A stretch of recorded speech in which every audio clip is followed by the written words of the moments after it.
Ukraine के लिए जी 7 शिखर सम्मेलन की पहली असली सफलता। 7 बड़े देशों और अमेरिका ने यूक्रेन में पश्चिमी वायु रक्षा प्रणालियों और लंबी दूरी के हथियार, विशेषकर बैलिस्टिक मिसाइलें बनाने की अनुमति देने वाले लाइसेंस जारी करने पर सहमति दी है।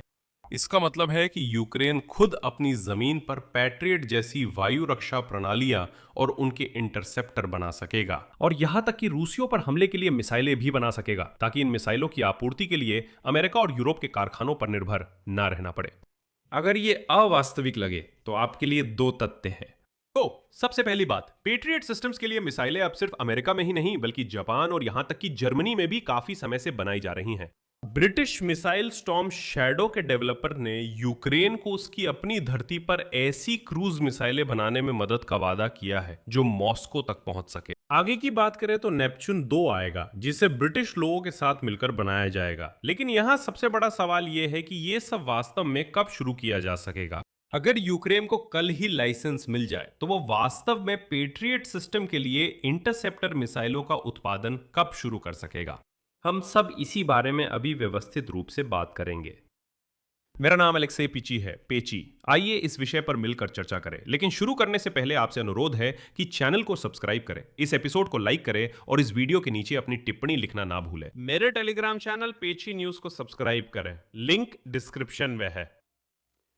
तो यूक्रेन के लिए जी 7 समिट का क्रांतिकारी फैसला है। जी 7 देशों और अमेरिका ने लाइसेंस जारी करने पर सहमति दी है, जिससे यूक्रेन में पश्चिमी वायु रक्षा प्रणालियां और लंबी दूरी के हथियार बन सकेंगे। इसी पर चर्चा हो रही है। फ्रांस समिट के बाद जी 7 नेताओं के संयुक्त बयान में यही कहा गया। यानी ये सिर्फ कोई अंदरूनी खबर नहीं है, समझिए, ये जी 7 के सभी नेताओं का आधिकारिक बयान है, जिसमें डोनाल्ड ट्रंप भी शामिल है, जो कि बहुत महत्वपूर्ण है। बयान में कहा गया है कि संयुक्त राज्य अमेरिका और जी 7 के यूरोपीय सदस्य देश पश्चिमी कंपनियों के लाइसेंस पर यूक्रेन में हथियारों का उत्पादन करने की योजना बना रहे हैं।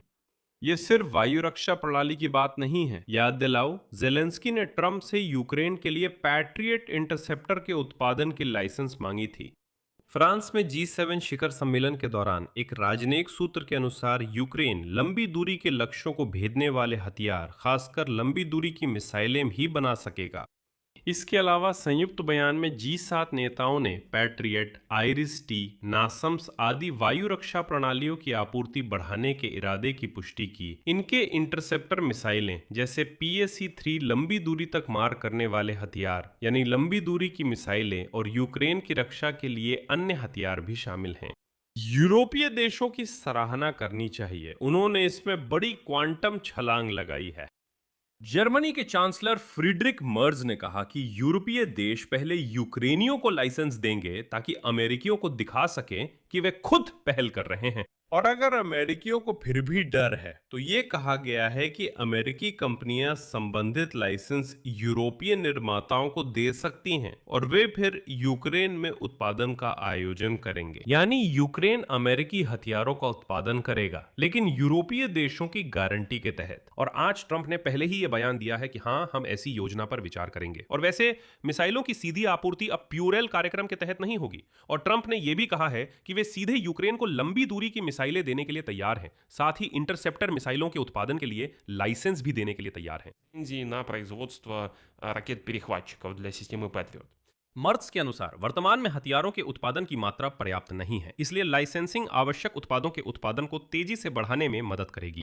और यूक्रेन द्वारा अपनी जरूरतों के लिए पश्चिमी हथियारों का उत्पादन शुरू करना, यह तो बिल्कुल आदर्श समाधान है, और ट्रंप ने इस पर सहमति जताई है।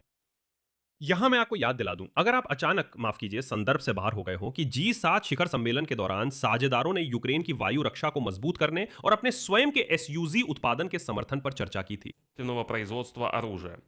यूक्रेन की लंबी दूरी की क्षमताओं का विकास प्राथमिकता में था, और जेलेंस्की ने ट्रंप के साथ वार्ता में पैट्रियट इंटरसेप्टर मिसाइलों के उत्पादन के लाइसेंस को मुख्य मुद्दा बताया। मैं याद दिला दूं, 1 घंटे से ज्यादा चली वार्ता के बाद ट्रंप और जेलेंस्की की टीमें विवरणों पर काम करने चली गईं और आज फिर मिली। ये दिखाता है कि प्रक्रिया केवल बातों तक सीमित नहीं थी, बल्कि ठोस चर्चा भी हो रही थी। अंततः हमें जी 7 नेताओं का संयुक्त बयान मिला, जिसमें यह बात आधिकारिक रूप से दर्ज है। मैं बताना चाहूंगा कि आज पेट्रियट मिसाइलें अमेरिका के अलावा जापान में भी बनती हैं और जापान के नेता फ्रांस में हुई वार्ता में थे। इसी साल जर्मनी में भी ये उत्पादन शुरू हो रहा है। मर्ट्स कहते हैं जर्मनी को पैट्रियट मिसाइल उत्पादन की लाइसेंस मिल चुकी है, तो वो यूक्रेन में इनका उत्पादन क्यों नहीं शुरू कर सकती। ट्रम्प को भी ये विचार पसंद आया। विचार ये है कि चलिए इसे आसान भाषा में समझते हैं।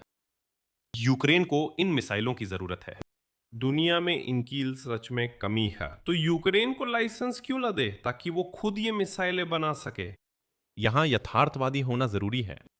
सैन्य विशेषज्ञों का कहना है कि अगर यूक्रेन को अमेरिका से लाइसेंस मिल भी जाए तब भी उत्पादन कब शुरू होगा ये विवादास्पद सवाल है, क्योंकि उसी जर्मनी को ऐसे उत्पादन की व्यवस्था करने में लगभग 5 साल लगे थे। लेकिन यहां 5 साल की संख्या से डरना जरूरी नहीं है। असल में जर्मनी में इस अवधि का अधिकांश हिस्सा, इन 5 सालों का बड़ा हिस्सा, भविष्य में इन मिसाइलों की खरीद के लिए प्रारंभिक समझौते करने में ही चला गया। मतलब समय सिर्फ अनुबंधों में लगा, असली उत्पादन में नहीं। सीधी बात, आप ऐसा कारखाना नहीं बनाएंगे जिसका उत्पाद कोई ना खरीदे, इसलिए लंबे समय तक सहमति बनाना और अनुबंधों पर हस्ताक्षर होते रहे। और फिर इस साल की शुरुआत में जर्मनी से एक बड़ा ऑर्डर आया। वहां करीब 1000 ऐसी मिसाइलें चाहिए थी और उन्होंने कहा बढ़िया, अब हम उत्पादन शुरू करते हैं। उन्होंने उत्पादन तब शुरू किया जब उन्हें 1000 मिसाइलों का ऑर्डर मिला। यूक्रेन की सेना ने ऑर्डर पहले ही दे दिया था, मिसाइलों की जरूरत तुरंत थी। इसलिए प्रक्रिया तेज होगी, पर यह सालों तक नहीं चलेगी। यहां अब यह होड़ है कि यूक्रेनी बाजार में लाइसेंस के साथ पहले कौन प्रवेश करेगा। यूरोपीय मिसाइल निर्माता MBDA ने आज यूक्रेनी डिजाइन ब्यूरो लूज के साथ लंबी दूरी की स्ट्राइक सिस्टम के क्षेत्र में सहयोग बढ़ाने के लिए एक समझौता ज्ञापन पर हस्ताक्षर किए। MBDA को यूरोप का सबसे बड़ा और प्रसिद्ध मिसाइल हथियार निर्माता माना जाता है और इसकी बेहतरीन विकसितियों में क्रूज मिसाइल स्टॉर्म शैडो और स्कैल्प शामिल है। यूक्रेन इन्हें रूसी सैन्य ठिकानों पर हमलों में सक्रिय रूप से इस्तेमाल कर रहा है और इस समझौते में यूक्रेनी क्रूज मिसाइल नेपच्यून के विकास का प्रावधान है ताकि उसी के आधार पर लंबी दूरी की स्ट्राइक सिस्टम नेपच्यून 2 बनाई जा सके। असल में स्टॉर्म शैडो और स्कैल्प मिसाइल बनाने वाली कंपनी अपने अनुभव और ज्ञान यूक्रेन को दे रही है ताकि पहले से मौजूद यूक्रेनी तकनीक के आधार पर उसका अपना संस्करण बनाया जा सके। यहां मैं बताना चाहूंगा कि सरकारी डिजाइन ब्यूरो लूच नेपच्यून मिसाइल सिस्टम की क्रूज मिसाइलों को आधुनिक बना रहा है और नेपच्यून की हाल की मॉडिफिकेशन की रेंज अब 1000 किलोमीटर तक पहुंच गई है। जैसा कि आप समझ सकते हैं, यूरोपियनों के साथ मिलकर इससे भी ज्यादा दूरी हासिल की जा सकती है। और जो महत्वपूर्ण है, कोई ये नियंत्रित नहीं करेगा कि ऐसी मिसाइल से कहां हमला किया जा सकता है और कहां नहीं। यानी रूस में कहीं भी हमला संभव है और कोई भी पश्चिमी साझेदार हमें इसमें सीमित नहीं करेगा। यही विराम देता हूं। अपनी राय और निष्कर्ष इस एपिसोड के नीचे कमेंट्स में लिखें। चैनल को सब्सक्राइब करें, बेल आइकन दबाएं और लाइक करना ना भूलें। अगर आप इस YouTube चैनल को सपोर्ट करना चाहते हैं तो वीडियोस डिस्क्रिप्शन में दिए डोनेशन लिंक या डिटेल्स से कर सकते हैं। पैट्रियन और buy me a coffee, crypto wallets, bank details व यूट्यूब स्पॉन्सरशिप्स उपलब्ध है। आप अपने लिए कोई भी सुविधाजनक तरीका चुन सकते हैं। मैं आपकी किसी भी तरह की मदद के लिए आभारी रहूंगा। बस इतना ही। अपना ख्याल रखें। सबको अलविदा।